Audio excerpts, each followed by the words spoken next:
People were killed in two separate shootings across our country over the weekend. The first at a waterfront bar in North Carolina on Saturday. The second happening at an LDS church in Michigan. U.S. Senator Jackie Rosen from Nevada posting this statement on social media saying, in part, "My heart breaks for the victims of the horrific attack on worshipers at a Mormon church in Michigan yesterday. I'm keeping all those affected by this terrible violence in my thoughts." Police say a gunman rammed a truck into a Church of Jesus Christ of Latter-day Saints chapel in Michigan before shooting at people and setting a fire that destroyed the building. At least 4 people are dead, 8 others are injured. Investigators identified the shooter as Thomas Sanford, who served in the Marines. And in North Carolina, police say at least 3 people are dead and 8 others injured following the shooting at a bar in Southport. That's about 60 miles away from Myrtle Beach. Investigators say Nigel Edge, a Marine veteran who received a Purple Heart for his service in Iraq, pulled up to the waterfront and started shooting. He was arrested on Sunday. Our Will Silverstein joins us live from the newsroom. I know you've been talking to vets all day. What are they saying about this violence seemingly involving veterans in our country? Well, of course, the first thing that they are saying, Dana, is that this does not represent veterans in the United States. Of course, we largely know that to be true, but it does in fact highlight some of the struggles that some of these military members and former military members have when they leave the service. A lot of veterans have an extremely tough time transitioning back to being a civilian, and it's sad. That's former fighter pilot Matthew Whiz Buckley, who found himself on hard times after leaving the service with problems adjusting to civilian life and battling his addiction to alcohol. Buckley founded an organization, No Fallen Heroes, that helps veterans get treated for their past traumas. He says the toughest part of leaving the service for combat veterans is the loss of people around you with the shared experience of trauma on the battlefield. You have squadron mates, but when you're shown the door after they're done with you, that kind of all breaks down. You kind of lose your brotherhood, your sisterhood, and you lose that sense of purpose. The spotlight is put on the brave men and women of the military as this past weekend's 2 mass casualty events were believed to be perpetrated by former service members, one of which occurred in North Carolina, a shooting in a state without red flag laws. We see mass shootings that really could have been prevented. Red flag laws allow for some people to report potentially dangerous individuals to law enforcement to deter a potential crime. Emphasis on some. North Carolina does not have that law. California and Nevada do, but their laws are not the same. In Nevada, only family members or law enforcement can be sources to flag the concerning individual, meaning that a friend who has known his fellow former infantryman or woman cannot report that person to the authorities. Basically, you can be best friends with somebody, known for 20, 30 years, and because you're not a family member, you can't report for red flag. This is where each state's law differs. In California, for instance, a coworker, a roommate can initiate the red flag process, but in Nevada, you can't. The events that happened over the weekend that involved some of our fellow veterans, that's not everybody.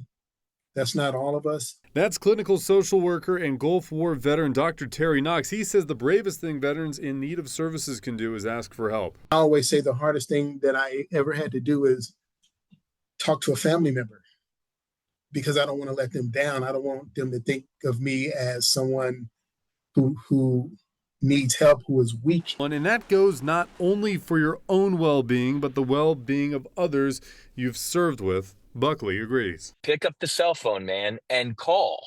And it's just 2 words. You good, with a question mark. Because you might catch them when they're not, and they might need some help. Just reach out and check in, and then just be an active listener. Dana, I've done stories on veterans in several different places, and one of the things that I always hear from them is just this consistent conversation of the thank you for your service, and then put that comma there and say, and how are you doing? And that's a question that maybe a lot of people don't ask when they say thank you for your service. It's something that weighs on people. Of course, it's not going to be a situation that we see like these horrific tragedies over the weekend, but making that extra reach, further can prevent self-harm or harm to other people. And just those conversations, I know we always fit these stories into about 2 minutes or so, but it's so worth your time to listen to these 10, 20, 30-minute conversations that we have with these veterans. I wish we could take people behind the scenes to kind of get an idea of, okay, this is everything that they're going through, and it's so much more complex than what we can talk about in just that story there. So it's important to talk about. Great advice. And when you say how you doing, really mean it and really listen to their concerns. And I know you had a chance to talk to members of the LDS Church here in town after the attack on that LDS Church in Michigan. What do they say?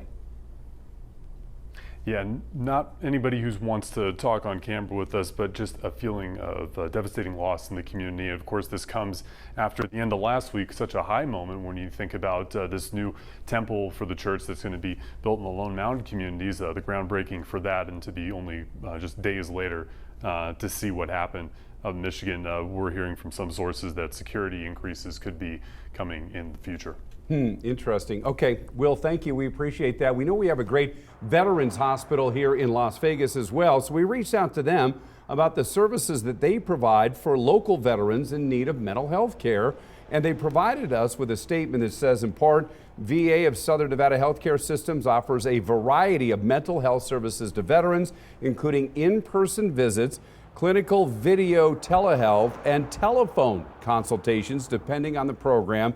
Group care is also available both in person and via video link up. City of Las Vegas also responding to News 3 about their work in mental health for veterans. They directed us to a link that you can find on our website at news3lv.com, and also spoke about a collaborative effort that they have through Clark County Social Services and the Nevada Department of Veterans Services.